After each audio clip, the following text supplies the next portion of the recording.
Morning and welcome to Sunday Review, the only news review talk show in Belize.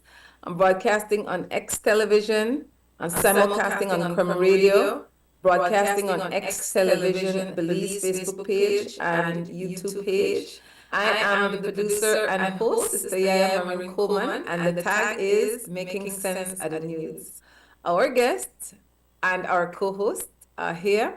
The co-host is supposed to use the one by now. Powerhouse citizen of the Republic of Trinidad and Tobago, Breddah Mutota. Good morning, Breddah. Good morning, Sister YaYa, and good morning to your listening audience, and good morning to my good brother, former schoolmate, and community person, Dr. Melvin Pascall. Welcome to our program. Thank you, Breddah. Let me also greet you too, Brother Doc Melvin Pascall. On here, right? It come from Breddah community. That's how you get big people. Big people know big people, you know. Like you get two other big people. No make nobody chicken that happen. I mean, that's Sunday review. We only deal with heavyweights. Real talk. So we have both of them on. Good morning, Brother Doc Melvin Pascall. How are you this morning? Well, good morning, and I thank you very much for the invitation to sit with you and to participate in this program. And I have to thank my very good friend, Brother Ako. And so I'm so grateful for the invitation and to sit with you, my illustrious friend, Brother Mutota. Thank you so much. And Sister Respect, Brother. No, I tell you no plain, right? I just want to read a professional information, but this is not my language. But the man put in the work with mad community support. So he's a professor of food packaging and technology, food science, I'm sorry. So this is a way professional information say food packaging, antimicrobial packaging, food contact surface sanitation, food safety, food regulations. The area expertise, food packaging with emphasis on integrity, modified atmospheric packaging, nanotechnology and plastics, migration, scalping, edible packaging, packaging material sanitation, and food safety. Now, me don't know what none of that mean for the most part. I have to tell you what these are big people's with to deal with. And now, I'm going to be clear because I don't know how I feel about colonial papers known as degrees. That alone, I don't rate. I rate people who know themselves authentically for who they are. And that informs how they move forward and our process of life in gaining knowledge, understanding knowledge, and bringing knowledge back to the communities where support them for make them get part in there. So we don't know cool, all my skin folk aren't my kinfolk, and not anybody I want on the show. Real talk. So no say, once Brother Ako say, I recommend this person, then get a pass, because Brother Ako got mad credentials of putting his life and family on the line for the liberation of African people. He not about talking, he not about living the lifestyle, and I have mad respect for Brother Ako. So that's how we get Brother Melvin. But he want to get a chance to share all that. One new segment, I can slow down, because when I get excited, I get louder. I hear myself the talk. One new segment when me and Brother Ako to talk about that for like 10 or 15 minutes at the beginning of Sunday Review, after we introduce the guests, we want to touch upon news stories from the Caribbean, whether of interest to we. So I make Brother Ako, because at the talk on while, I make Brother Ako get a mic and tell you what Caribbean stories that may interest for him this week. Go ahead, Brother Ako. Thank you, Sister YaYa. So we have two stories this week. One is from Jamaica and one is from Trinidad and Tobago. So I will deal with the one in Jamaica first. And it is an article in the Jamaica Gleaner in which the Prime Minister of Jamaica, Andrew Holness, calls for global action against gangs. And it's a pretty long article, so I don't want to read too much of it. Yeah, but the issue of gangs in the Caribbean seemed to be a concern suddenly for the Prime Minister of Jamaica, the current Prime Minister of Jamaica.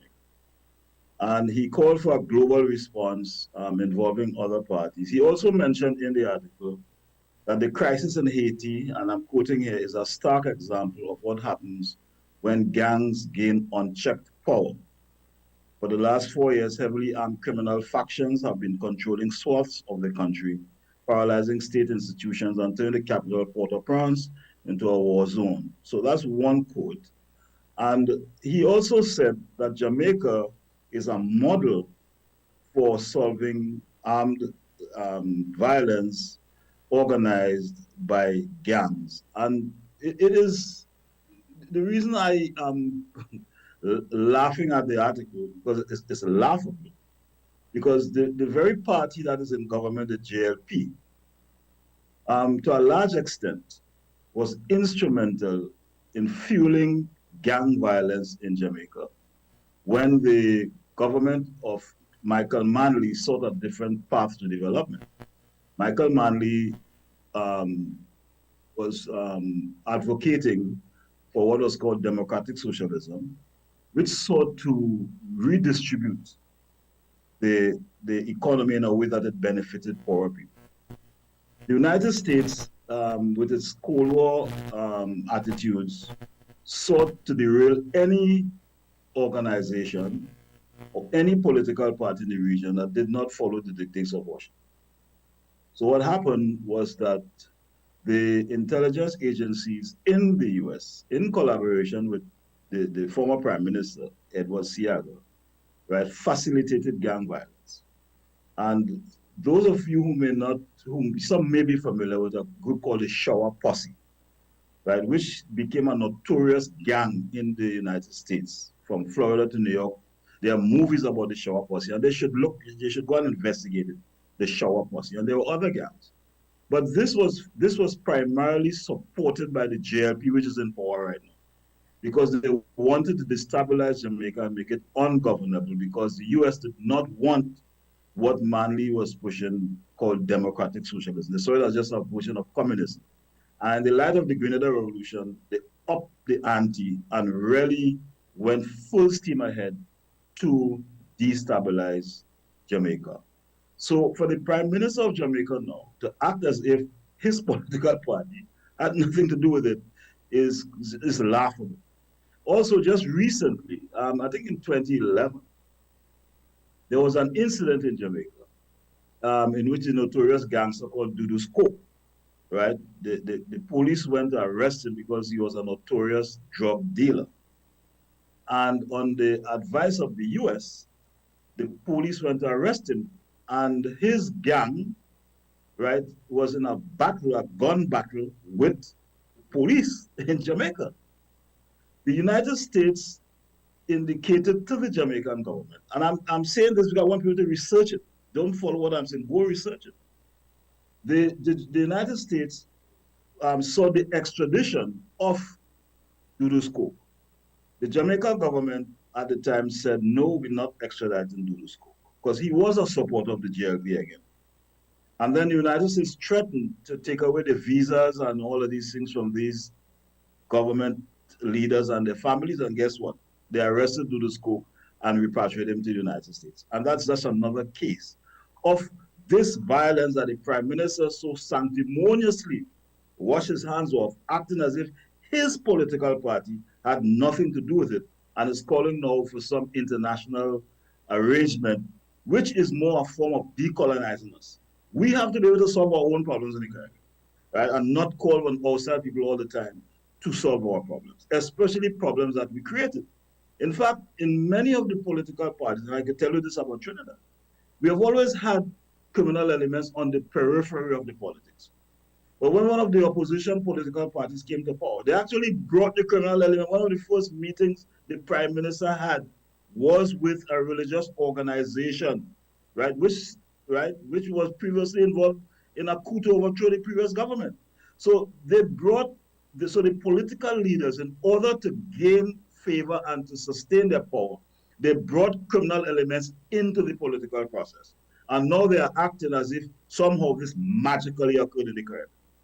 And what is disingenuous about what he said also about Haiti is that Haiti did not have a gang problem until the destabilization efforts by the US agencies to overthrow the Aristide government. That's when the gangs came. And so these gangs are now running things, And this came about as a result of the coup. So I think that's an important new piece of news for people in the Caribbean to understand, because gangs have become a thing throughout the Caribbean. Very bad in Trinidad, Jamaica. I was talking to someone in Barbados last week, and they're saying it's the same thing, right? We are looking at this gang situation as if it is just some kind of criminality without any root somewhere. It has to do with a number of factors: the political factors, economic factors, and other factors, including the social environment and also psychological factors. So it is important when analyzing or reading articles about these situations that we understand the root causes and the history of it. So that's the one piece of news I wanted to mention about Jamaica relative to gangs. And I think the audience should go look up Shower Posse, Doodoo Scoop, and you'll get more information about this evolution of gangs in Jamaica. The last piece of news I want to mention is something that is ongoing in Trinidad right now. The Trinidad government have been claiming for the last few years that the economy is bad and that workers can't get increases. In fact, in one report I saw, they offered for 3 years 0.000%. And then to the teachers, they ordered 4%. Well, lo and behold, we got news a couple of days ago that the government, through the salaries review commission, which is supposed to be an independent body, but which some people question its independence, it just gave all the parliamentarians increase. The prime minister got a 47% increase in salaries. And I think the opposition leader may have gotten closer to a 76% increase in salaries. So while they are telling the population as whole strain, as we say, to bang your belly tight, sacrifice, the politicians sat there and made a decision to give themselves astronomical increases in salary, while you are telling the workers they cannot get it, and then so in a press conference, a reporter challenged the prime minister, saying, "Look, you were just talking about, there is no money. How come you gave yourself this salary increase?" And he shut the mic, said, "This is the last question." It was over and walked off. Right. So it is just another example of the typical arrogance that our leaders in the Caribbean, and not just the arrogance, but the contempt they have for the people of the Caribbean. Right. So you're telling the people who have not had increases for years, right, and offering them 0.000 for 3 years, no increase, while the cost of living is going up, everything is going up. But you sit there and you give yourselves tremendous increases. So the talk is that some of them, the back pay they'll be getting is in millions of dollars. And the ordinary people have no recourse to that kind of resources financially, because the state is saying that we do not have money to pay you. So that is an interesting piece of news to demonstrate the double standards and the contempt and disrespect that our leaders have for our population. Big respect for sharing that information, Brother Akko. Just in the essence of time, from the Belize perspective, this past week, the Prime Minister of Belize, Juan Jano Briceño, announced the date for general election, which will be March 12, 2025.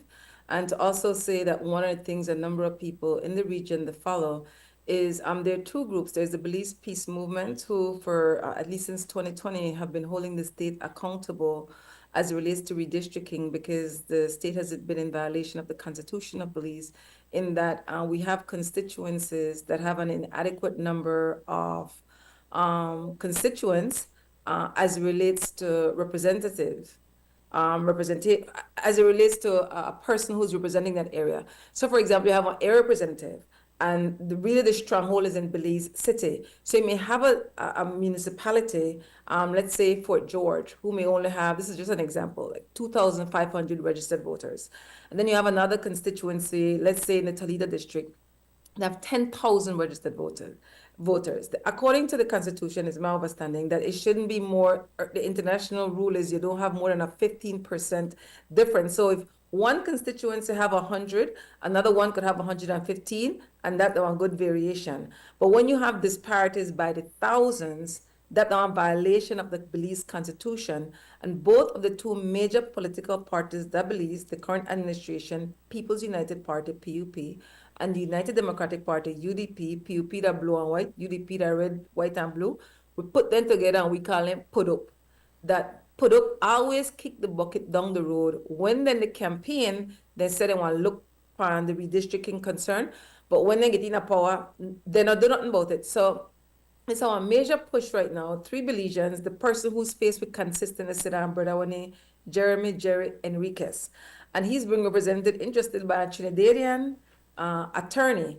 And then the government of Belize, with the government, with Belizean citizens' money, the attorney general are the liar for the country. But now the attorney general hired two of the most expensive attorneys, Belizeans, for go against the 3 Belizean people, 2 brothers and 1 sister, where the whole estate accountable, because what they want to stay up on the general elections, because they said they want unfair process and it kept to happen. But just in a nutshell, I encourage people to go and you could just put in your search engine, Belize News, redistricting case, Belize Peace Movement, and I want to find out more about what happened. Now, a number of people that look for it because it's a major people initiative to hold the state accountable. And what we're missing is that most Belizeans really not get that we to get the disservice. But you see the political parties, as I showed at Trinidad and Tobago and other countries, they have strongholds like let's say in a Belize city, where they might have one whole yard of impoverished people, where they pay for their light, they pay for their water for years. Might even get in one house or two, and so then people loyal to them, but they have to watch the bigger picture beyond that, how we are not being, how we not to get the service so we deserve, we quality of life not to improve. When for them one and for their friend and cronies just to get wealthier and better. So that in a nutshell. I know we talk for a while and we guess there, Dr. Brother Melvin, Pascall, but important that we start to look for things that are happening in the Caribbean region or we could relate to. And no matter where we bring up Brother Akko about gangs, one of the things I want people here clear. When they talk about gangs anywhere else in the world, it's very different from what happened at IT. What they call gangs, the paramilitary death squads. That one whole organized entity by the core group of feel like they could tell what independent country what best for them and their people. The wealthy people, what some people call the oligarchy, I call them the predatory class. You have people within the political system, the IT, and these people are not the majority. And the people that want to supply the guns, where a lot of the gun and ammunition come from the United States. So there's some intentional organizing to dismantle the political system at IT. And this been going on for generations, for decades, because then they're for liberating themselves as African people and imagine a different life and a world for themselves. So be very clear. When you hear the word gangs as it relates to Haiti, they're not the kind of gang what we know about enough for we communities. This that a paramilitary death squad. But Belizean people, listeners and viewers have a right for doing their own research. They just go to what we say and then pick sense out and nonsense. But Eva Langshore, thanks for that. I can look forward to usually like 15 minutes when the show begin after this that you'll have that kind of intervention. But while we have Brother Doc, Melvin, Pascall, Brother Akora coming up. And I don't tell Brother, I'm going to tell you something. Me not talk your language. I know you're a brilliant scientist. And I ask that, and Brother Akon, of course, will say so in this, to make him can tell we, based on the research he has done, and he done a lot, participate and lead and get acknowledged worldwide, what important for we in the Caribbean as everyday people, where they make less money, they work longer hours, they stay away from a family, they live with all kind of illnesses. What we need to know based on the work what you do, where help we make better choices like when we go to shop go buy. Well, once again, I want to thank you so much for this opportunity to contribute to your program and certainly to bring some information to the Caribbean. Some of it, is known already. But how do we get some of these things down to the average person in the street? And the things that we can do with what we have to improve our lives. Certainly, food is something that we will eat, and no matter what goes on in our countries, we have to eat. Now, we have some advantages that we should maximize. It's not that we are not doing it, but we want to maximize these advantages. And the one advantage we have is we have a fairly stable climate year round. We don't have to deal with winter. We don't have to deal with, fluctuations in temperature. And it means then that we have the opportunity to grow food year round.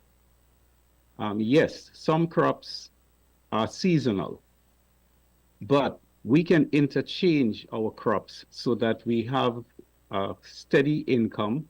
And the thing is, we shouldn't only look at what we call primary agriculture. And that is, we produce a crop, and then we take that crop, we cook it, and we consume it. Yes, we want to do that because food is food. However, we also want to put a lot more focus on how we can preserve and process our foods so that our foods, the supply becomes fairly uniform and doesn't fluctuate with the seasonal changes in the crop. Let me give you an example. We all grow and eat mangoes in the Caribbean and in the tropical parts of the world also. But since this program is focusing on the Caribbean, then, I'm just going to make reference to and when I say the Caribbean, also including Belize, Guyana, Suriname, because politically that's part of the Caribbean, even though geographically it's a little bit different. So I just want to make clear that point. What happens traditionally is we have the mango season and we have mangoes in abundance. I mean, the mangoes will fall on the ground, it will carpet the ground, and once the season is finished, it's finished. And then we don't get much mangoes until the next season. Well, my point is we can focus on extending our availability to mangoes by coming up with systems whereby we can process the excess mangoes that we will not eat, that is the fresh mangoes, and we can have a supply of mangoes throughout the year. And we can also make money by exporting the processed mangoes. And that's just mangoes. Well, what about all the other crops that we produce? You see? So the thing is, it is looking at this in a holistic way. And the other thing too is that we must look at every dollar counts. Because sometimes we tend to think that, well, it doesn't really matter. Every dollar counts. And every dollar that we spend in purchasing food that comes from abroad, it's money that is spent. And everything and anything that we can do to use our own crops to feed ourselves, we not only create a more uniform supply of the food, but we create jobs because we are going to open industries and we are going to recircle our monies back into our own economies. So there are a ton of benefits that we can derive by focusing on how can we use what we have to benefit ourselves. And that's the salient point that I want to make this morning. Yes, you spoke about unemployment and some of the social ills in society. Well, what can we do to help ourselves? As little as it might be, everything should count. That's my message. Oh, I love how this going because it make I think both. I born in 1966, but I could remember especially going in rural areas when people never have a fridge. And so what they do, they preserve quite a bit of the food and it lasts year round. Now, a lot of we no may do that no more or even know about that, but how important that is as it relates to the food that we eat, being healthier, you actually spend less money for the go to shop. And so with taste buds change over time. And it make I think about this sister with just November, end of this year. I was shocked. Very creative sister. I got out of a she house and she have one deep freeze. And she started to take out fruits were no longer in a season. Where she process, you take the air out of the plastic bag and make it like real tight. And then she preserve it so that she had maybe like 8 different fruits were no longer in a season where she could make juice out of or whatever she want make out of it. But I had never thought about it like long term as an industrial production, maybe by the state or by a private entity where we could get the funding for so it could be sustainable. Is there any, I know you've advised a number of political leaders in different countries. Any country in the Caribbean take your advice seriously, invest resources and money that this would be one new industry or for support one industry when don't exist in the Caribbean already, Brother Melvin? Well, as part of my job, the university where I work encourages us to do international, collaborations with, be it universities, governments, NGOs.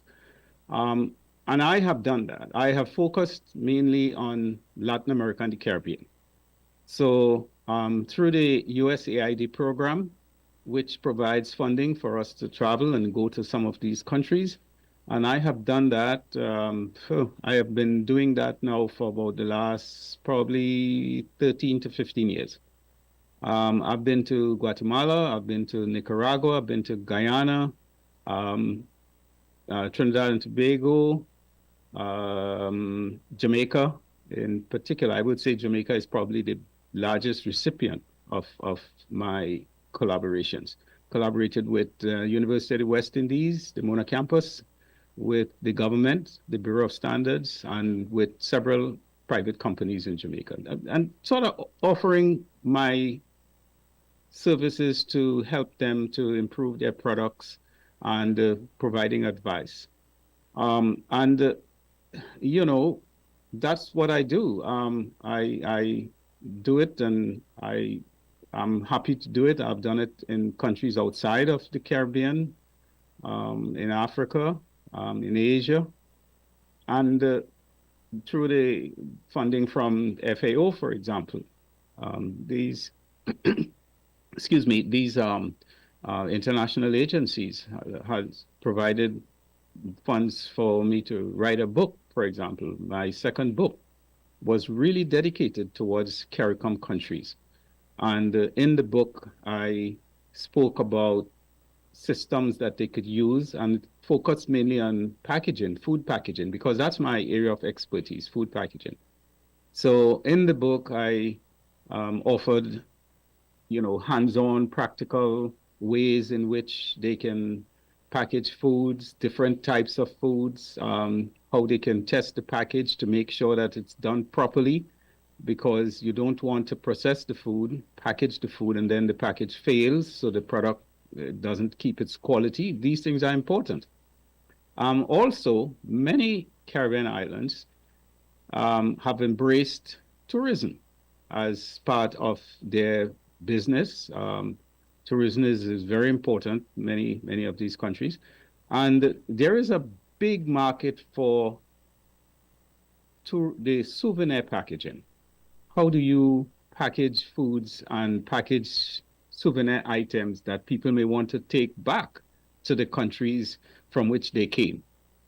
And again, you see, we want to look at these things.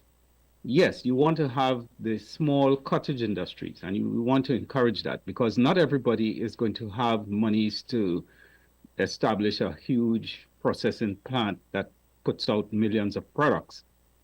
But we can do it at each of the levels in society. So we can have what we call small micro industries, which is more like, as you mentioned, your friend who has learned how to process foods and preserve foods in her refrigerator.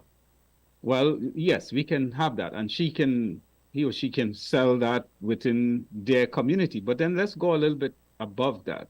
What about a small industry? And then let's go a little bit above that, a medium-sized industry. So the point is this, is that at all segments in society, let's develop that mindset that we want to be self-sufficient in the opportunities we have in the Caribbean. And I said again, this main opportunity of being able to grow food year round, fairly stable climate. How can we maximize that? And I want to say this because I've heard it that some people think that, well, this is just a small thing, it doesn't make a difference. Every dollar makes a difference. And that's my point. Excellent. Okay, that done break time already. It's a quick half an hour gone. When we come back in at the second break, Brother Akawan lead the process because I definitely want to hear where the two we come from. They come from a village, They are village people. Do the big thing out the world. So, stay tuned. We have Brother Doc Melvin Pascall, and he is a professor at Ohio State University College of Food, Agriculture, and Environmental Studies. And we have Brother Ako Mutota, co-host. They're both from the Republic of Trinidad and Tobago. Stay tuned. We'll come right back. The living legend.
enslavement by the slave master. Talking about the head and the billies and dollar because patriots. All people who love them country bad, bad love them homeland. Will never give it up to another nation. Them country bad, bad love them homeland. Will never give it up to another nation. This a we we da fear. Nobody give it to no Guatemala. This a we da fear. Nobody give it to no Guatemala. Of Belize's only news review talk show since 2012. Our sister YaYa, Marin Coleman, brother Akko Mutota, and our brother Doc Melvin Pascall. Your segment, brother Akko. So, yes, again, welcome to Dr. Pascall for accepting our invitation to be on this show. There's some very, very interesting points which I wanted to ask questions really. In terms of preserving food and packaging food. And he suggested that we need to take a closer look at our possibilities relative to a steady climate year-round where we are not seasonal, and how do we utilize that to advance our economics and provide employment and so on. And the reality is, and that the Caribbean has no policy towards food self-sufficiency. Right? The tragedy of that, and the irony at the same time of it, is that we who are people of African descent, we came here to work on plantations, right? In other words, agricultural production is what brought us to this part of the world. And it seems that that strength that is part of our history, and it is a tragic history, and some people wanted to move away from it, but it is still a strength. And it is a strength that we have not utilized to our benefits. I'll give you an example of what I'm talking about, and this is his area of specialization. Now, among the indigenous people in the Caribbean and in Trinidad, right, and Dr. Pascall would know this, he and I are from the same area. We have a lot of hunters in our community. And when the hunters went out and they caught their meat and so on, they had something called buka. They would say that, I don't know if you remember that, the buka, the meat. And it was a way of smoking the meat to preserve it, right? Because people had no fridges. I mean, most of us didn't see a fridge until we were like grown. So they had this thing called buka, in which there was a way of smoking the meat to preserve it, right? I grew up on the coast in Trinidad, right? A village called YaYa. And fishermen would go out to fish. And every household would have what is called corned fish. It was salted fish. So that we had fish year round. So even when the seas were rough and the fishermen couldn't go, we had fish. Because we had what is called corned fish. And every child, up to today, I know how to corn fish. You know, you slice the fish, you know, and bone it and so on, right? Those were skills that were taught to you at a very early age. So we preserved fish. In my household, my grandmother planted a lot of cassava. And so we made cassava bread, right? Which is another indigenous food again. And also something called farin, which is a flour from the cassava. Right? All of these traditions we have had, these are elemental or primary, or if you want to call it primitive methods of preserving food. So the tradition is there. And over time, and as we embrace a version of modernization, we left those traditions behind. When I think, in the words of Dr. Pascall, we should have evolved those traditions, right? To preserve not just what we were preserving, but how do we preserve our fruits? One of the only food we preserve, and I'll stop so he could mention this a bit more, that we preserve now that is all over the globe is sorrel, right? You can go possibly in any part of the world, US cities, and you see sorrel, right? And sorrel, I don't know what is the mechanization for it now, but I know in our home, you put it in the sun on some galvanized, and you dried it, and you package it, right? And so we now have sorrel year round. You can go anywhere and get sorrel, right? So these are important elements. Like I was doing some research on I think we call it a piwa. Now I have a piwa tree in my yard, and when I get piwa, it's like 100. One time I got like 300-400 pounds of piwa, and I usually give it away because it doesn't last long, but you can freeze it.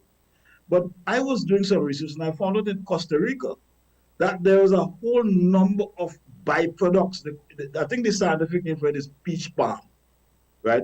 It's peach palm, and they make flour and all different kinds of things from it. And they also preserve it and sell it in the US. So this idea that we are incapable of doing certain things must be dispelled because we have the capacity, which is the point I think is making, but we have to look at it from an economic, a wider economic point of view. How do we develop these as industries and develop them? And the last point is concerns Belize as a fishing community. How do we look at the fishing industry and look at ways of preserving catch, fish, whatever catch fishermen get out of the ocean? How do we take these things and using some of the primary methods we have, but looking at what he knows, how can we take these things and then advance economic processes? I don't know if you want to, maybe a mouthful if you want to elaborate on that or pick part of it and give us an opinion. Well, sure. I mean, I agree with you wholeheartedly that, we can create industries where currently either that it's not very prominent, but we could make them prominent. We can see opportunities where we can, gain markets, international markets, and we can, of course, get foreign exchange as a result of exports of some of the commodities that we have that we process. Again, we can create jobs locally. And most importantly, there's another very important point, and that is the prices of the commodity. Because what happens, farmers will not get an incentive to grow the crop if the price is depressed. But if you can create markets, you can process products, more agriculture products, and you can, in some cases, you could even create new products. Let me just give you an example. We all are very familiar with potato chips. And now we see a little bit more plantain chips in the market. Well, there are a lot of other commodities that could be used to make chips. I have seen cassava chips. What about dashin or the yukon chips? Breadfruit chips. I mean, I can go down the road with so many agriculture products that we make, that we grow, that we can process it and we could create markets. We could expand markets. Again, I go back to tourism. We have to look at what are our advantages. We have a lot of tourists who come to the Caribbean. Some of these products that I spoke about, people may not be aware of it because they may not see it, for example, in North America or in Europe, where most of the tourists come from. But when they come, they will want to try these products. And we get opportunities to sell these products. It goes back to our mindset. It's a mindset. How do we educate the public to see and to take these opportunities and make something out of these opportunities? How do we educate governments to provide resources and create opportunities? Be very deliberate about it, about creating opportunities for employment, for income, because once we have a large market, say, for example, for cassava, a year-round market, because some of it, yes, is consumed as a primary product, but a lot of it goes to processing and for export market, then the price is going to go up, the price that the farmer gets, that is. And so there is incentive for the farmer to want to do it. So we have to look at it from a holistic point of view and not just from a very small, narrow window. Well, primary production and consumption of our agriculture product. I want to hear how only two get for know one another. I want to hear about the village you want to come from because this matters.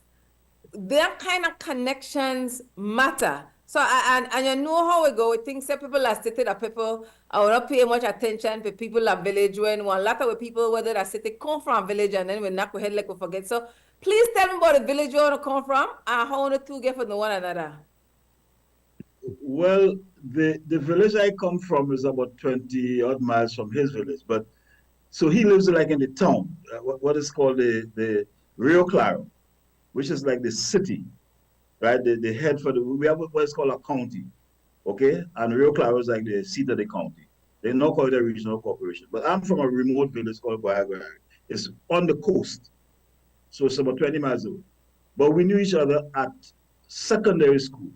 See, so our school was one of the first government secondary schools to be built in the country.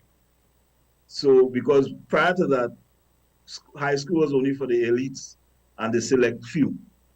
So when that primary school came, that secondary school or high school came to Rio Claro, children from the surrounding districts got to go to high school for the first time. So I was the first in my family to go to high school, you know, and that's why I met him. And then, you know, we knew each other, but then years we didn't see each other until recently we reconnected, right, through a family member, you know,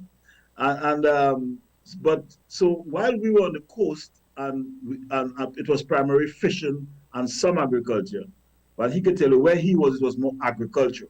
It was a premier agricultural place to the point that when the government expanded the railway, right, the major railway called the Trinidad Government Railway, they expanded it to Rio Claro because of the potential for agricultural development in that community where he was from. So that's in a nutshell.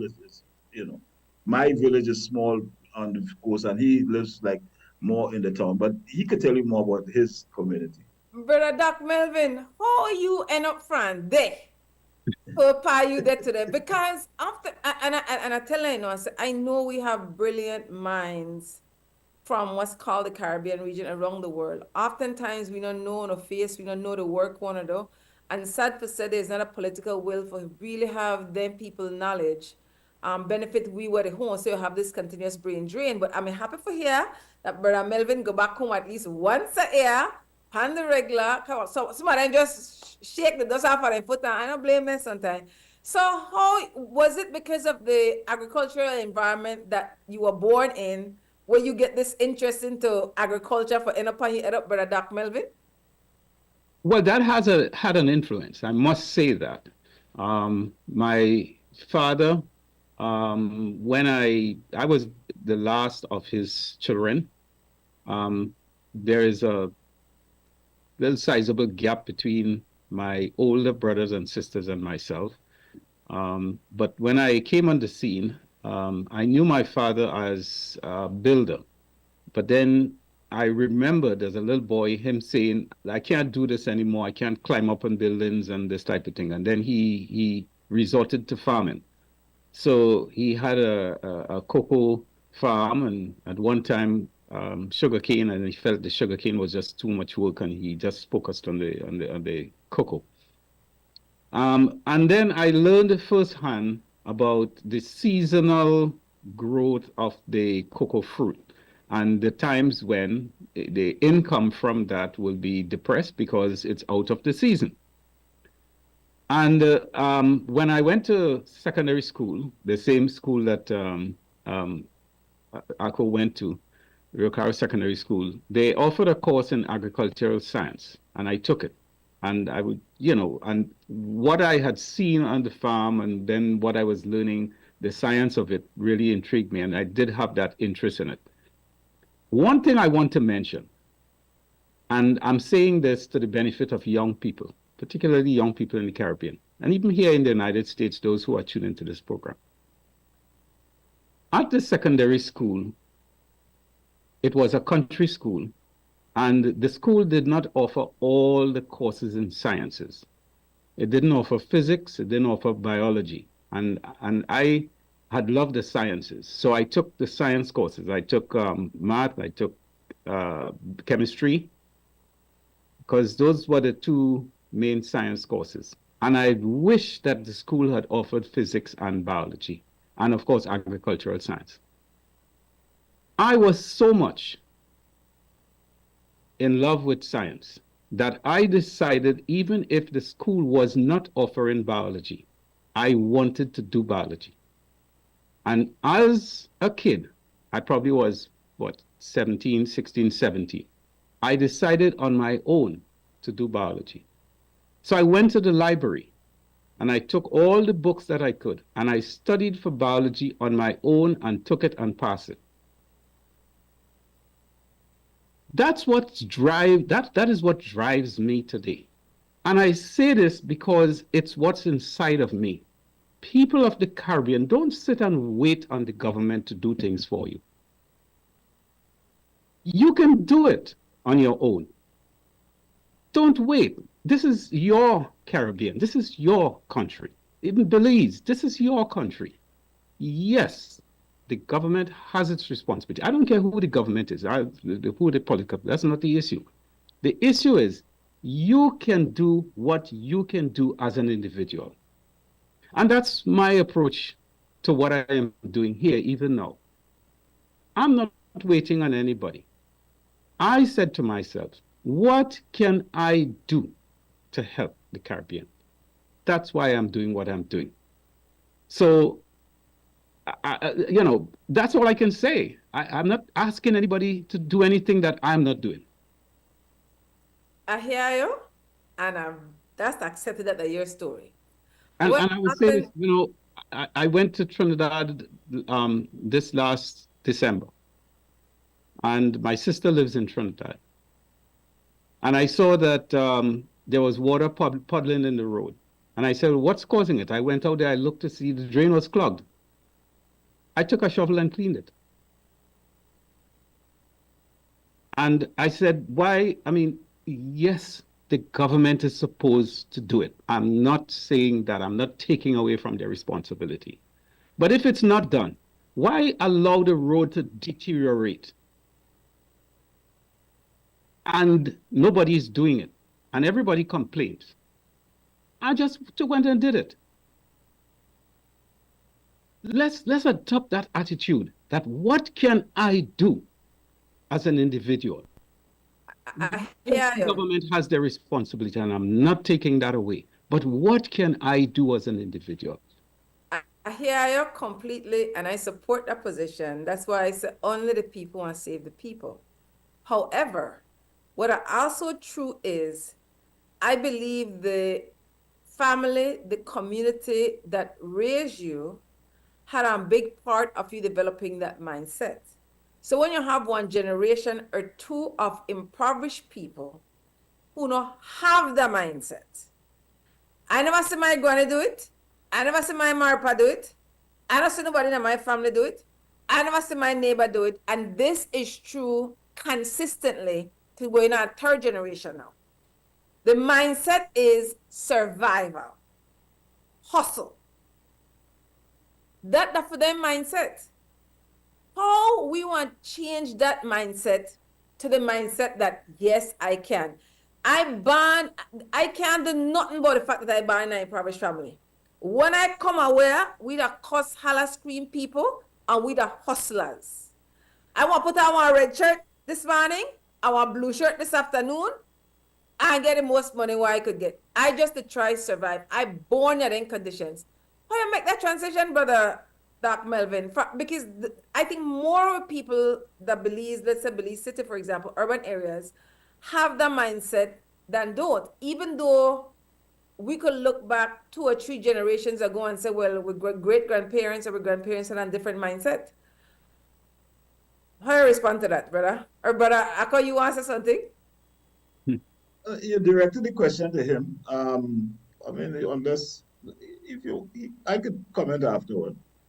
Well, I'm hoping that this program and those who are looking and, viewing this program will get the vision. That's all we can do. We can't change the way people think. People have to change their own way of thinking. But we could motivate people. we could try to influence people to change their way of thinking. And that's what I do. I remembered, for example, I went to Guatemala, and the people were producing the coffee farmers, and I'll just give you a point, in case in point, where the tree, again, seasonal, and there's a time when the coffee will mature and it has to grow new flowers, and then the flowers mature into the fruit. So during that period of time, they didn't have an income. So what they decided to do was to have honeybees near to the coffee plant. So when the trees grow the flowers, the bees will then feed on the nectar of the flower and make honey. So they can then get an income during the time when they're not getting it from the coffee. And that was great. And then they had problems because this was happening way up in the mountains where the climate, although it's a tropical country, but the climate was sort of semi-tropical because of the elevation. They didn't know what to do because the honey was crystallizing. So I worked with them and helped them to solve that problem. I'm saying is that how can we create that mindset that when we run into obstacles, which we will, we don't let obstacles paralyze us.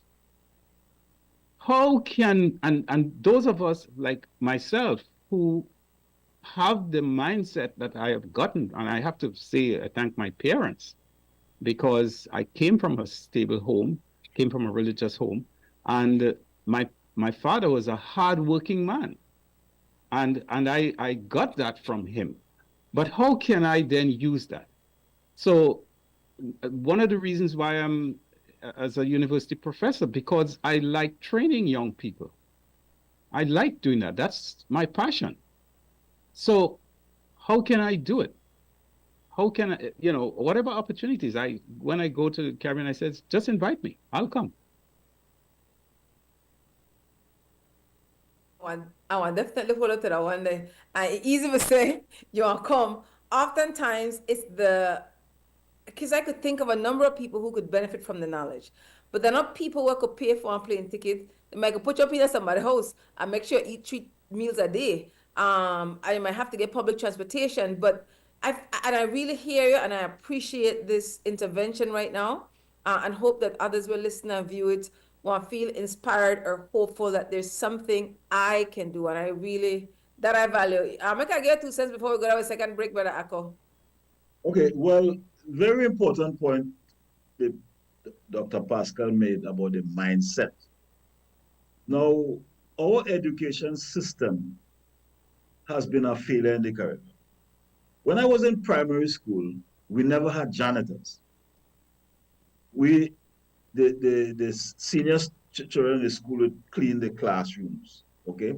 But we had a little poem they would teach us in the school. Bits of paper lying on the floor, make the place untidy, pick them up. Every child knew that. And every time we saw a piece of paper, we picked it up. Wait, say it again, Brother Akko. It says, you remember that, Melvin, in school? Bits of paper, lying on the floor, make the place untidy, pick them up. That was drilled into us in school. So we picked up every piece of paper we saw in the yard of the school because that was drilled. In other words, a certain mindset was created relative to cleanliness. And then you would hear, this is called assembly, but you go outside in the morning, and there was a name in primary school, I remember the name. Assembly was in secondary school, but primary school, go up, hands up, and so on. And there were certain things, cleanliness is next to godliness. We were schooled in a certain behavior, right? It was called civics. We were taught civics. And civics was something that taught you responsibility to yourself, right? So you had inspections to make sure your nails were proper, and all that kind of stuff. But that was part of civics. We were taught to be a certain kind of human being. That was part of the education system. We have removed those things from the education system, okay? totally remove them. In some schools now, they don't even have PE, physical education anymore, right? So children are obese and so on. But we went out there before they put your outside in lines, your waist, hands up, hands out, and so on. And what must happen in the Caribbean is that we have to return to a certain kind of history that we had. And I've always said this, in our embrace of modernization, we have rejected things that kept us wholesome, right? And it is not good to reject the things that sustained you. And read through this foolish thing has um, we have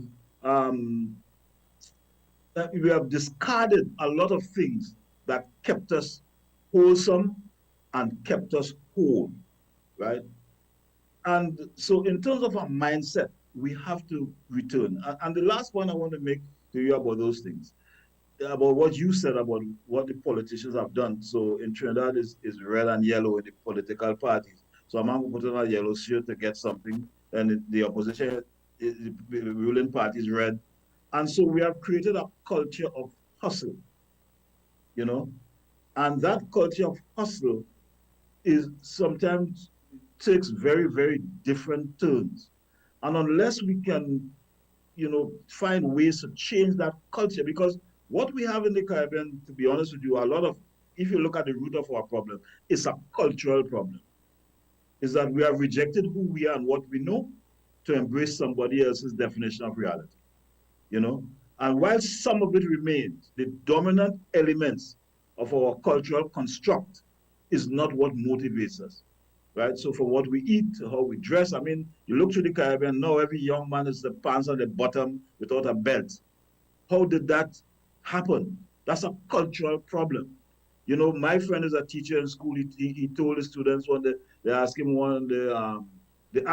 he asked them what kind of fruits they like, and they said apples, grapes, American plums. And then they asked him what he liked, and he said he likes sapodilla. And they said, oh, gid, and that means that's nasty. You eating that, sir?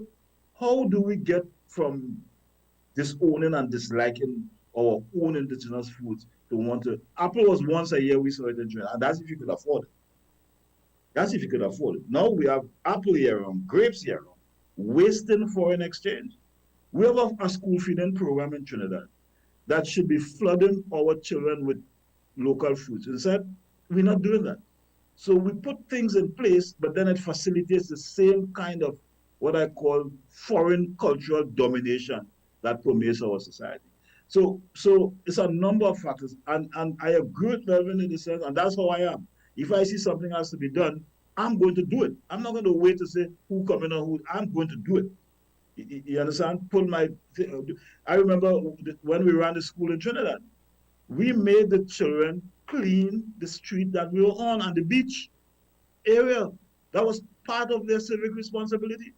We have what is called beach days where we go to the beach, pick up plastic and so on, and the sides of the street. They're in their uniform. We taught them those things. So the mindset has to be created. This is why, and on this note, Hakim Adabuti made a famous statement. He said, geniuses are not born, they are created, they are made. Right? In other words, people say, oh, he's a genius and some God's gift. No, geniuses are made by what we do, how we instill values, cultural values, social values, civic responsibility. These are the things that create the kind of citizen we want. And unfortunately, we are not doing that, neither in the education system or even in the informal education systems. And that has to be something we must look at in the Caribbean. Big thanks, Brother Akko and Brother Melvin. The takeaway from this segment for sure, a mindset. Break time. Stay tuned. We'll be right back. Tired of replacing light bulbs?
Follow me now. This a we we da figure Guatemala. Follow me now. This a we da figure. Nobody give it to no Guatemala. This a me name is Pupa. Belize me come from the Belize City area. 110% Belize and proud of it. No, tell me about maritime area. Long time ago agreement by the slave master. Talking about the head on the Belize and dollar because patriots. All people who love them country bad love them homeland. Will never give it up to another nation. Them country bad love them homeland. Will never give it up to another nation. This a we da fear. Nobody give it to no Guatemala. Follow me now. This a we da fear. The review that true, you know, time really fly when they have fun. And Sister YaYa and Brother Akko and Brother Doc Melvin. We ended that second segment. I tell you, I never think mindset may be a part of this conversation, but I really appreciate the mindset perspective that Brother Melvin shared. And we have another 20 minutes left. So I want to give Una to the mic for share whatever Una feel important based on Una knowledge base and the framing of the conversation this morning, what Una want with listeners and viewers really consider after the show lockdown and then the by themselves and then the reason to themselves. We're here upon Sunday Review this morning. Want to feel important for each individual consider based upon the conversation we had this morning. Brother Melvin, you know the guest, so you go first. Yeah, thank you again. Well, you know, as I said before, and I can probably summarize it and stress it, we have a lot of opportunities in the Caribbean. I know this because I grew up in the Caribbean and I lived for a number of years now. I've been living in the United States for about 35, 36 years. That helps. And how does that help? Now, I have grown to realize that when you are in a culture, it's sometimes very difficult to see and understand the very culture that you are in. Sometimes when you move out of the culture and you look at it from a bird's eye view, you get a better perspective. And then not only looking at it from a bird's eye view, but getting exposure to other cultures, especially cultures around the world. And I have seen cultures around the world. I've been to several countries and I've seen countries, what they can do with what they had, what they have, you know, and we can create, I'm convinced from firsthand knowledge that we can create a lot of opportunities for ourselves in the Caribbean with what we have, opportunities that are just lying there. I mean, for example, I go to the international grocery stores here in Columbus, where I live in Ohio, and I see products from a lot of other countries that I know we could produce in the Caribbean, and I don't see it in the Caribbean. I don't see it coming from the Caribbean. So it's not that these opportunities are not there. They are there. When I went to Guyana and I had the opportunity to go into some of the villages in the interior, and I was amazed at what some of the native people were making. It was the first time I saw sweet potato flour. They were making it, but just that they were making it for their own consumption. And I'm saying that this is a very good example where you can take a commodity like this, you can commercialize it, and you could sell it and make money. But in order to do that, you have to understand the issues that are involved. You have to understand, well, they already know how to process it, but how do you scale that up?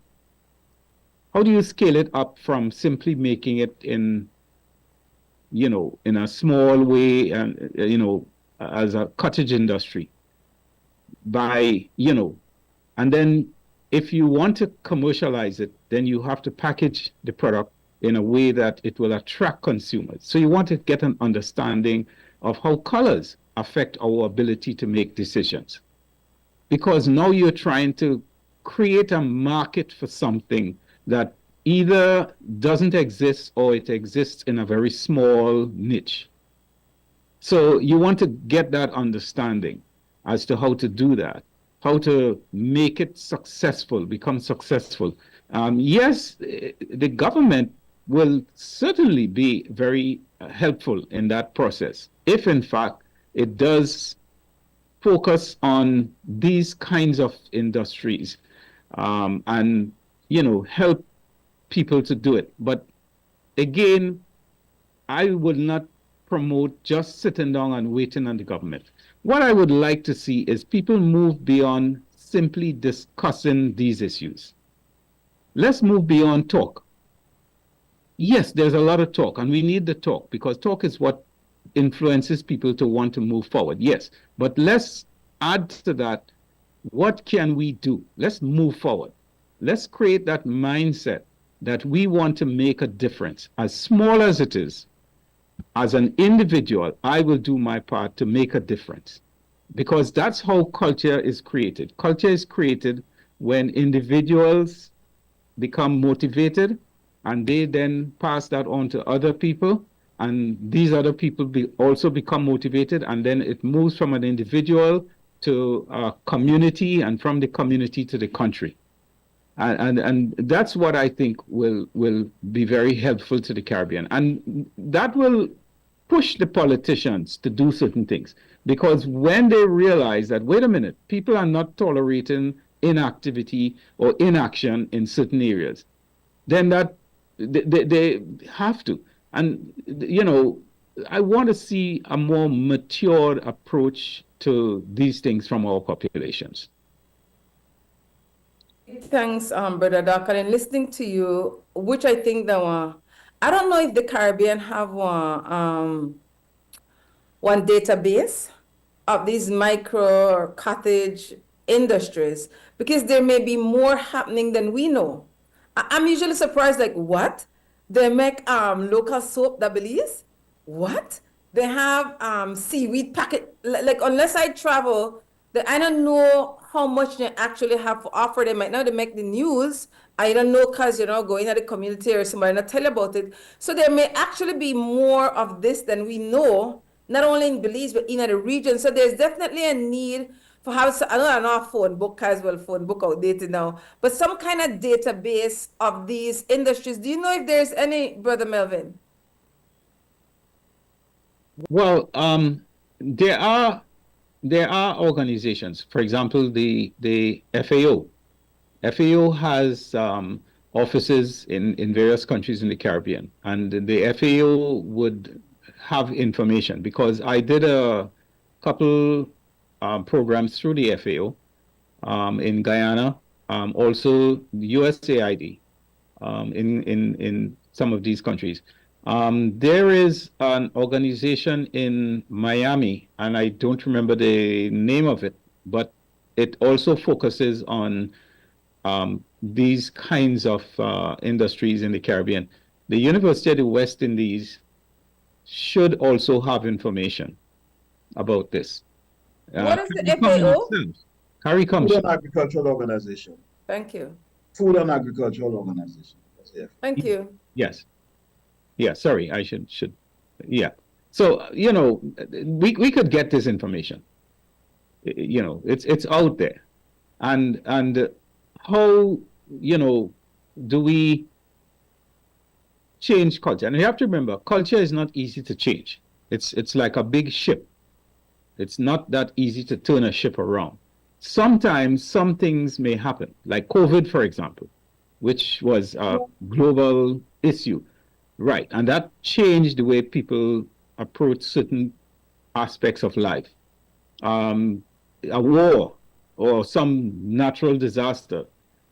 These are things that really will force people to make rapid changes. But in the absence of things like that, change will take place, but it's gradual, because it's not easy to change culture. And, I'm not a specialist in that area, but just from my observations. But that should not immobilize us. We should still say, what can we do as an individual? And I'm just doing my part, just songing the horn, and hope that people who are listening will get the message and run with it. Thank you very much, Breddah. Breddah Akko? So, Sister YaYa, there is a point at which we have to understand where our institutions fail. Now, during the economic crisis in Trinidad, yeah, let me go back a bit. During the oil boom in Trinidad, people stopped drinking rum. They were drinking Johnny Walker Blue, Johnny Walker Black, all the foreign brands. Whiskey. I remember one time there was a Scottish woman who used to come Black and White. They call them as Black and White. This white woman with some blonde hair. And she used to come down and, you know, the Black and White, the two puppies, right? They didn't call it two puppies. That's a whiskey in Trinidad. And she used to come down from Scotland to promote this Black and White. And it was a big thing among the businessmen. They had to go and see Miss Black and White and so on. So people were drinking all this whiskey, Dewar's, American brands and so on. And when the oil crash came, the prices dropped. I remember speaking to an executive, an advertising executive. And he said, well, we don't have foreign exchange because the government had banned these foreign exchange. And he said, you know what we have to do now? We have to down market now. So selling whiskey was up marketed and everybody aspired to that. So he said, we now have to down market. And so they started to advertise rum, all the brands. And to the point that Trinidad started to create its own. We have a rum called 1919, a special rum, and all through the Caribbean they decided to create certain brands of rum aged 5 years because we had to now cater to our own needs because we didn't have foreign exchange. Okay? Not only that, out of that came a local wine industry. People were making wine out of mango, cherry, something we call gula jamun, a fruit, right? All kinds of, they were making, to today that local wine industry is still there. They make orange wine and so on and so on. You go around Emancipation time and you still see it. And so it was a marketing campaign by the executives, okay, and also the government to get people to eat local and to go local. And as soon as we got more foreign exchange, we dropped it and went right back to the Black and White and the Doers and so on. And this is where our institutions fail all the time. Because the institutions that we inherited from the colonial authorities, we never transform them to serve our own means and our own needs. Right? Even the education system. And so we have to create institutions. And I'm not saying somebody want to drink the Black and White and they could afford it, fine. But it cannot be we spending all this kind of foreign exchange on these kinds of things. If you compare that with China, for example, China has taken its cottage industries and transformed it. I'll give you an answer. One of my nieces wanted to get a graduation dress in Trinidad. She saw the dress online, and we thought the dress was coming from the US. The dress actually came from China, and it was cheaper, right, than anything you could have bought in Trinidad. And it had a little factory with about 10 or 15 people producing these dresses. And these dresses are standards all over the place. Because there is a policy that has been created to provide employment, number one, and to promote local artists. I'm seeing this brother in Burkina Faso doing the same thing. He said, why do these judges have to wear these big French wigs and spending thousands of dollars to buy French? So he made them, there's an indigenous cloth in Burkina Faso. Every judge have to wear that as a hand-woven cloth that provide employment for the people in Burkina Faso. Last week I'm looking at something, they said they couldn't grow wheat in Africa. They just grow tons of wheat, right? They said a Frenchman who was in Burkina Faso during the colonial thing brought some strawberries and threw it on the ground, it grew.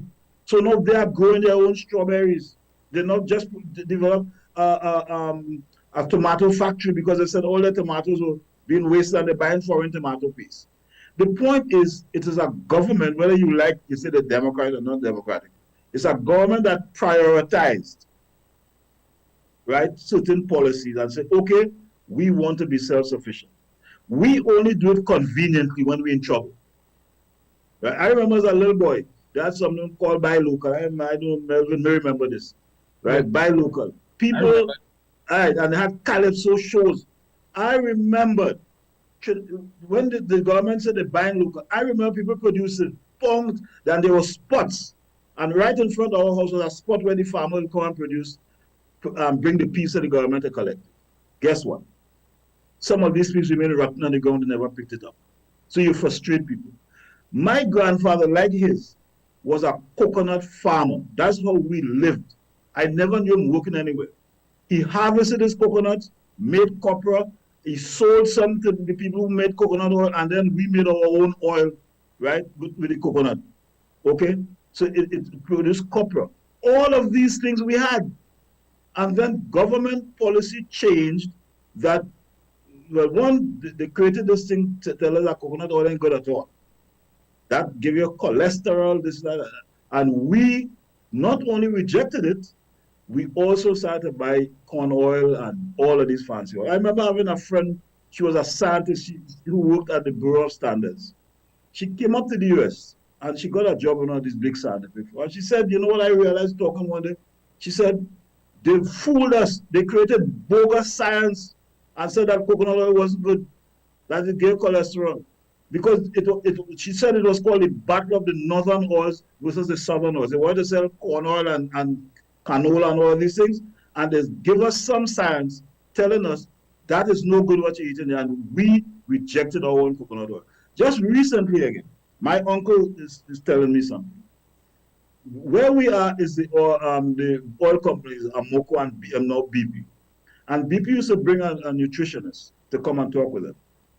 And he said one day the nutritionist tell them, green fig not good for you, that have nothing in it. A nutritionist. And now we all know what are the mineral values of banana, green or ripe. He said he heard the nutritionist tell that is not good. So a lot of bogus science has been taught to us. And that's why it's important to have people like Dr. Pascall in these positions. You know, a lot of bogus science, which our government officials believe because they are lazy and don't read or interested in anything except what the master tells them, basically. And they take that and run cap in hand with it. So our institutions must change. That mindset that he talks about. While there's an individual responsibility for developing your own sense of worth and well-being, there is an institutional responsibility because none of us who grew up, right, can say that we're not impacted by institutions, whether it's the family, whether it's the church, whether it's the village council. I was in the Legion of Mary, a Catholic organization, right? And that's where I learned service. We had to go every day and every Sunday and go with the old people home and pray with them. And then sometimes you had to go and empty what we call their posy, the night pan, and so on if they could move. So the Catholic Church taught me public service when I was 9 years, 8, 9 years. So all our institutions have shaped us into what we are. And these institutions today are not doing the same role. They're encouraging us in directions that are inimical to our best interests. So while there is that sense of responsibility, which we must have individual ones, we must also look at how the institutions are working for or against us. And if they are not, we must change them or transform them. And the last point I want to make is the cooperative. I was on the board of my cooperative. I was the head of the education committee. When I went to that committee, the education committee does all the social things in the community. They were only doing things for Christmas and some other Christian holidays. So I said, what about emancipation? What about Diwali, which is a Hindu festival? What about the Muslims? So even that institution, the biases that people had, right, was acting out in what they gave money to, right? They won't give money for schools, to certain schools. So sometimes we have these institutions, but they have been infiltrated by the biases of some of the leaders, and that those biases have become embedded in the culture of this institution. So the mindset has to change at a number of different levels in order to develop a transformative culture. And to me, the lack of a transformative culture is our problem in the Caribbean. Big thanks. Lots of meaningful knowledge. I like that both honor use lived experiences that people can relate to. I don't have access to Facebook, but I would ask the Master Chief Operator, in this case it's Christy Flowers, if anybody had any comments for say. And so he shared 2 comments with me from Alicia Williams. And this is what she said: start teaching your people more about eating processed food, and you will solve all that problem. Hot dogs, salami, sausages, and the thing that is processed, we learned over here that is not good for our body. So we stop eating it if you guys are the ones supporting them, not us here in America. Anything they cannot sell over here, they take it to you guys. I'm going to use the Simple Champion brand. Do you know how cheap Jumper and brand used to be here? Used to be over here, but they sell it very expensive to you guys over there. Another brand, Polo. Do you know how cheap it is? Do you know how cheap is Polar over here? We can find it in the discount store, but you guys paying a lot of money for it over there.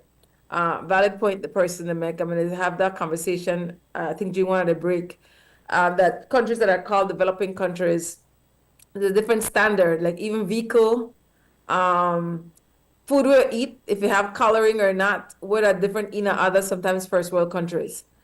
So again, one of the things that Brother Melvin, Professor of Food Science and Technology from the Ohio State University, shared with us, that we have an individual duty to learn. And then once we learn, we could then choose, if we want, change the way we think, feel, experience something, and then act on that. So I want again say big thanks to our guest, Professor of Food Science and Technology, Brother Doc Melvin Pascall from the Republic of Trinidad and Tobago, and our co-host, who is also from the Republic of Trinidad and Tobago. Big thanks for their links. Brother Doc, I want to definitely stay in contact with you. And I know you mentioned USAID, you say how that big time funding, they get pulled on a lot of lives, they get impacted in a negative way. And so I really, for Belize, I make one effort to find out what are some of the cottage industries or the smaller industries that we have that Belize that I might not can't call out from the top of my head, but I know the industries exist because there may be more than that we may know in Belize. For sure, on growth culturally, how that the shift. And then for find out on what's happening, like let's say in Trinidad and Tobago, so that these people can have human connections. Let's say create one Sunday review. If not in a Sunday review, one Saturday morning Zoom community meeting where these people can meet and talk to each other, learn from each other, so that we know their connections actually they happen. And then the political will are another thing, because the reason why their system stays because the politicians then gain from it. I know some time ago I hear that Belize is one of the countries where are the hardest countries to do small business because everything costs so much. So even if one person start business, they might only last 1 year and they're out. And sometimes they put their barriers in place for you because they want the status quo to remain. So I don't know if that's something you've heard before, Brother Melvin, of how expensive it is for small cottage industry to compete. They don't even make one large bag of money, but for be independent economically. Have you heard that concern? Well, I mean, it's a concern. I mean, to start a business, it takes capital, money. Many small businesses may not have the capital to scale up from, what you might be doing in your kitchen to a small processing unit, for example. So how can people who may catch the vision of wanting to, become, a business person, who they want to use, to scale up their business? How can, and this is where governments can come in to provide maybe grants to these people, some form of incentive, go into the commercial banks. The banks may not want to lend them money because they may not have collateral, but can the government provide some form of assistance? You know, these are things that you have to look at. And then when they get their business up and running, they need training to understand the nuances of commercial product, marketing the product, advertising the product. All these are important things. And of course, people have to understand that in investments, there's risk. It's not that every dollar that you invest, you're going to get $2 back. You have to understand the market and understand when is the most appropriate time to enter the market for that particular product. What about the targeting a certain market? Now, one of the things I did not mention, which is very important, and I have to give Jamaica credit for this, is they have been able to penetrate the foreign market by targeting the diaspora, the Jamaican diaspora. Because, for example, Jamaicans in Miami, for example, or New York, and targeting that ready-made market in a developed country, it's almost a given that you will get people to buy your product. All these are important things. It's what's your target market, and when is the most appropriate time to penetrate that market. So there is not only the question of providing opportunities and funding, but it's also education, because people get discouraged if they invest, whether it's time, money, and then they don't see the returns that they expect, and then they don't do it anymore. So it's a holistic approach. And dialogue, people who have experience and who are willing to share their experience, I would say tap into these people and get them to sit down and give you good ideas so that you go about doing it in a way that minimizes the risk. But remember that in any business, there's always risk. Thanks, Breddah. We're way over time. We have to thank the security guard, Delroy Buckner, Master Chief Operator, Krista Flowers at XTV, at Creme Radio, Larry G. And again, big thanks to our guests, Breddah Doc, Professor Melvin Pascall, our co-host, Breddah Mutota. This show will repeat at 5:30 Belize time on our local XTV channel. And remember, you could go at any time at your convenience to XTV Belize YouTube page and XTV Belize Facebook page for listening to this conversation again. Share the link with as many people as possible. And again, brothers, thanks for your time and energy. I should see you all next Sunday, same time, same place. Remember, say, only the people want to save Only the people can save the people. Thank you, brother. Good to see you. Yes.